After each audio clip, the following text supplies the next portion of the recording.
একজন শিক্ষক তার ছাত্রকে, পিতা তার সন্তানকে আদব শিক্ষার্থে প্রহার করতে পারে কিনা, যদি পারে তাহলে শরীয়তে সেটার বিধিমালা কি, এ বিষয়ে আজকে আমরা সংক্ষিপ্ত আলোচনা করব ইনশাআল্লাহুল আজিজ।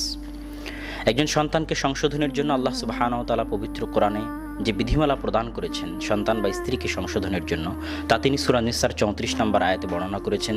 সেটির পদ্ধতি হচ্ছে, প্রথমত ফাইদুহুন্না, উপদেশ দিতে হবে। উপদেশ দিয়ে যদি কাজ না হয়, তাহলে দ্বিতীয়ত যে সেটা হচ্ছে ওয়াহজুরুহুন্না, তাদের তোমরা বিছানা থেকে পৃথক করে দাও। স্ত্রীদের ক্ষেত্রে আল্লাহ সুবহানাহু ওয়া তাআলা এটা বলেছেন। তথা স্ত্রীদের বিছানা থেকে পৃথক করে দিলে, কথা বলা বন্ধ করে দিলে, এটা এক প্রকার ইমোশনালি ব্ল্যাকমেইলের মতো, হয়তো সে সংশোধন হয়ে যেতে পারে। এটা সন্তানের ক্ষেত্রে, এটা ছাত্রের ক্ষেত্রেও একজন শিক্ষক প্রয়োগ করতে পারে।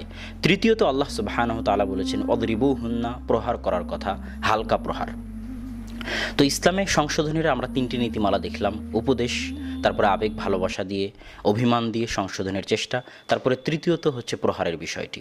তো প্রহারের যে বিধিমালা রয়েছে সেটা আমরা সংক্ষিপ্ত পবিত্র কোরআন এবং হাদিস থেকে দেখব। প্রহার করা প্রথমত যায় কিনা। রাসূল সাল্লাল্লাহু আলাইহি ওয়াসাল্লাম সুনানে আবু দাউদের 495 নম্বর হাদিসে বলেছেন, মুরু আওলাদাকুম বিসসালাত, তোমরা তোমাদের সন্তানদেরকে সলাতের আদেশ দাও যখন তাদের বয়স 7 বছর, এবং তোমরা তোমাদের সন্তানদেরকে মারো সলাতের জন্য, প্রহার করো সলাতের জন্য যখন তাদের বয়স 10 বছর। এই হাদিস থেকে অনেক মুহাদ্দিস ব্যাখ্যা করেছেন যে সন্তানের বয়স 10 বছর হওয়ার আগ পর্যন্ত তাকে প্রহার করা যাবে না, বরং তাকে আদর, ভালোবাসা, উপদেশ দিয়েই বুঝাতে থাকতে হবে। কিন্তু বয়স 10 বছর হয়ে গেলে ইসলামের ফরজ বিধান মানার জন্য বা কোনো হারাম থেকে বিরত রাখার জন্য বা ভীতি প্রদর্শনের জন্য, আদব কায়দা শিক্ষার জন্য সন্তানকে প্রহার করা যায়। দলিল এই হাদিস।